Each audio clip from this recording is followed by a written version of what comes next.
పూజ చేసి దాని మీద వంట చేస్తే తినదంటే ఈవిడ.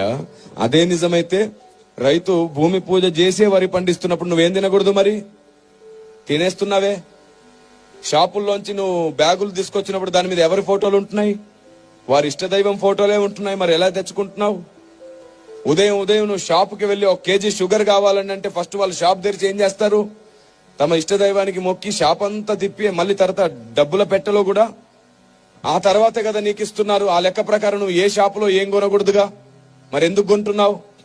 చివరికి కటింగ్ షాప్కి వెళ్తే కూడా వాడు పూజ చేయకుండా కట్ చేయట్లేదు. ఎందుకు కట్ చేయించుకుంటున్నావు? ఇలాగే ఆలోచిస్తూ పోతే నువ్వు బస్సు ఎక్కావు. బస్సు ఎక్కగానే ఖచ్చితంగా అతను ఏం చేస్తాడు? ఓ అగరొత్తి వెలిగించి పూజ చేసుకుంటాడు. ఆ తర్వాత బస్ స్టార్ట్ చేస్తాడు. ఆ లెక్క ప్రకారం నువ్వేం ఎక్కకూడదు. ట్రైన్ ని ఎవరో ఒక కేంద్ర మంత్రి వచ్చి పూజ చేసి ప్రారంభిస్తాడు అట. అలాగైతే నువ్వేం ఎక్కకూడదు. ఇలా ఆలోచిస్తే నువ్వు వేసుకున్న బట్టలు ఏదో ఒక షాప్ లో పూజ చేసినాక అమ్మారు. అప్పుడు నువ్వేం వేసుకోకూడదు. చూసారా? ఈ వీచే గాలి ఉంది చూసారు.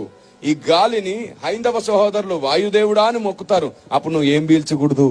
అప్పుడు కదా చచ్చూరుకుంటావు. బుద్ధి లేని లాజిక్లన్నీ పెట్టి క్రైస్తవ్యాన్ని ఇంకా వ్యతిరేకంగా శత్రువులుగా మార్చేస్తారా? సువార్తకి ఇంకా ఆటంకంగా నిలబడతారా? ఇలాగ ఆలోచిస్తే మీకు తెలుసా, మీరు వేసుకునే చెప్పులు, మనం వాడే ఫోన్,